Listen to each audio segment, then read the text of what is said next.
We are on day 3. Yeah, I was going to say day 2. It's day 3 already, isn't it? Of 2000 Trees, and we are now joined by Blank Atlas. How are you guys doing? Hey! Hello. I should be the one cheering you, shouldn't I? You shouldn't cheer yourselves. Just a one person cheering, just like a normal gig. I mean, you did open at 10:30. I mean, we didn't make it down because I was still asleep. I apologise. Don't blame me. But how was that? Because that's a scary slot to have, isn't it?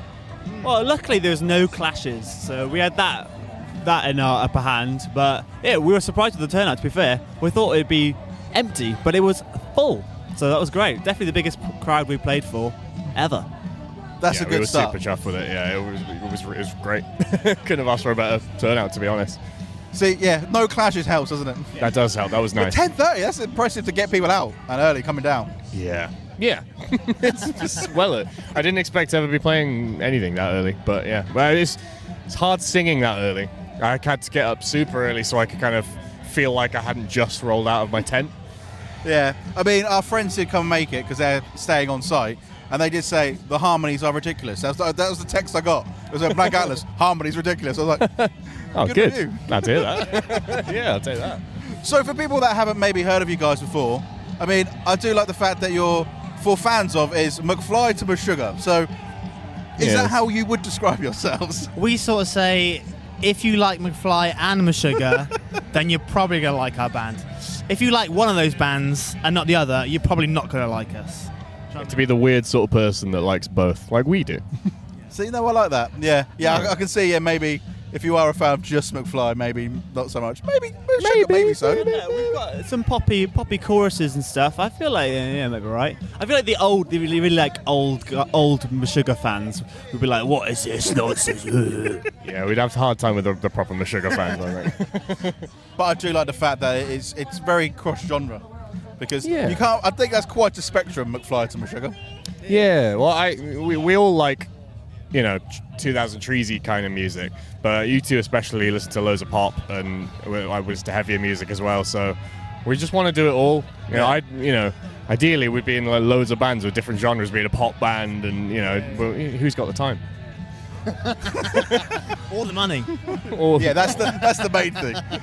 But there is one question I'm asking every band this weekend, which is, who was the band for you that got you into alternative music? Alternative music. I reckon this sort of scene, this UK alt rock scene, is definitely Preston Miko for me. It's opened the door. Like when I found Preston Miko, then I would like follow them, and they would like say all the bands that we were playing with, like Arcane Roots and Black Peaks and all those sort of bands. And now I've got a better music taste because of it. And now and it made us a better band. Really did. We were really bad before. Now we're all right. What are you? Maybe a band called Lost Alone. Okay. Yeah, I found them in like maybe 2012 on Scuzz, I think. Nice. And I thought, they're pretty good. And they got harmonies as well, and they got riffs. Very good. Would recommend. I think for me, I used to love, like, my favorite genre for years was kind of like download main stage kind of bands, like Iron Maiden, like Avenged Sevenfold, stuff like that. I think the band that kind of got me to kind of scratch under the surface a little bit more, not necessarily like a small band at all, but like got me to kind of pay attention to like the UK alternative scene was Enter Shikari. Kind of like how they were independent and always bigging up new bands and bringing cool bands on tour with them and stuff. It kind of got me to kind of like pay attention more to like what was really going on under the surface. Yeah, I mean, I could talk about how much I love Enter Shikari forever because they are so just cool. incredible. Yeah, they're the kings. They're a band that just don't care about genres, aren't they? Oh yeah, they put us to shame. Yeah. They're like, what are we doing today? I don't know, some hip hop maybe, some dance. Let's just chuck it all in. That classical number on the second to last album, that was great. Yeah, but I love that though, and I love that from what I've heard of you guys. That's kind of what you do. It's like, we have our sort of sound, but it's not really defined exactly. Like, the whole McFly to Meshuggah thing is kind of a bit extreme, but actually you kind of do waver in that. Like, we got some really ridiculously heavy bits, and then some, like you said, some really poppy choruses. Yeah, sometimes it gets a little hard to be like, we might write a song that feels a bit too different, and we're like, oh, is this us? But then we'll just put it on the out. Like Problems, for example, is very pop punky, and it has, you know, lyrically and everything, it feels very different to how we normally kind of write music. But we just stuck on the album and people love it, and it's become just another little kind of bit of our sound that we can do more of that later if we want to. Yeah, I definitely made sure that there was lots of songs on the album that was completely different, because especially like the slower, like ballady songs. I've got a song called Surrender, which is like electronic ballad, and I wanted to make sure there's a song on the album with a song like that on there, so we can like do that and people don't complain. Do you know what I mean? Like, oh, they've changed. No, we've always had songs like that.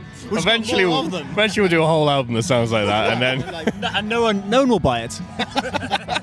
I'll buy it. We would love it though. Because I actually think it's ridiculously hard to incorporate pop into metal.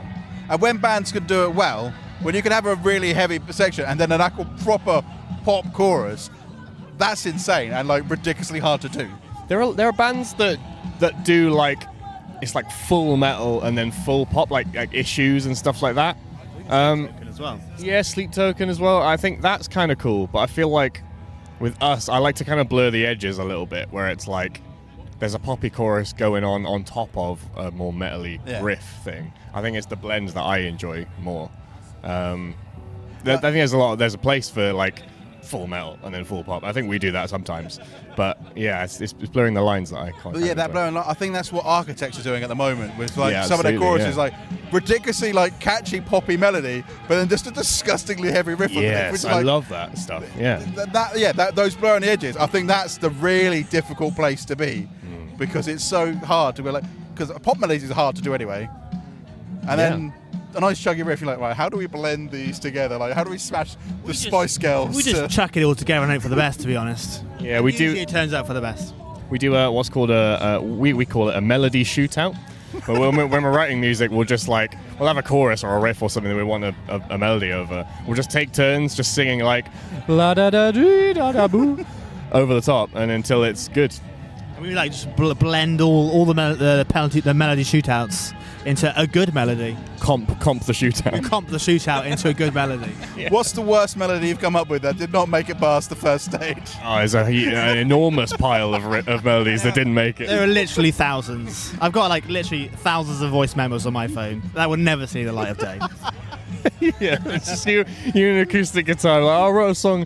Sounds a bit like Weezer. Yeah, I'll show you this song, Kraz. I'll listen to it. I'll listen and I go, and I'll just stop it halfway through. The best you can hope for is me to go, might have potential. Yeah. And if I start playing it halfway through, then it's like literally, will never see the light of day. So you've just got voice notes. Why didn't you just delete them? Or is it just so you go, I'll make sure I'll never go back to that again? Never. Just in case I come back, listen to it and go, oh, this is a great song. Isn't that how This Mountain came about? Because you had the voice memo for years and years, and you forgot about it, and you went back to it, and realised, oh, that's a decent chorus, and then it ended up being on the album, so. There you go. You never know when that might happen again. So there is some gold sat there, you just don't know it. I just got to dig for it occasionally, when the time comes. Snuffle through the dirt like a truffle pig. So what is next for you guys? Obviously, we've got 2 fans.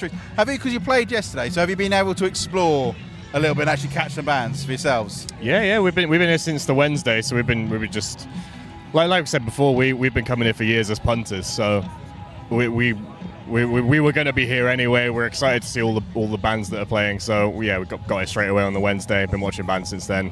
Going to keep doing that all weekend. It's going to be great. Who's your favourite band you've seen so far? The favourite set so far? My favourite was probably the Exits on Wednesday playing There's Only You in Full, which is probably one of my favourite albums of all time. Nice. It was very good, and it was unexpected as well. Yeah. That was very good. That's definitely my highlight of the weekend so far. I didn't expect to do that in full. It was amazing. Shout out to Vower though. They were very, very good. Especially seeing it was their 3rd gig ever. It was insanely tight. Yeah, well, we were saying earlier, Kids in Glass Houses yesterday was really good. Nice and wholesome, nostalgic. And the weather was really nice as well. It was good vibes. Yeah. It was lovely. It was a bit too sunny, I thought. All right, can't please everyone, can you? I didn't have my sunglasses. I definitely could have done with that. Or a hat. I was worried about the back of my neck. So why you got to use sun cream? Right. Yeah, so what's next for you guys after this weekend? What the rest of the summer looking like for you? The next gig is we're playing Burn It Down Festival down in Torquay at the end of August, and then we're going to do another run of dates end of the year that's still to be announced, and we'll just keep trying to write some new stuff. Another single probably before the end of the year, I reckon. Yeah. Yes. Yes. Concur. I agree. Correct. Amazing. Well, thank you so much for your time, guys, and have an amazing rest of 2000 Trees. You Thank you. too. Thanks for having us, man. Cheers. Simon.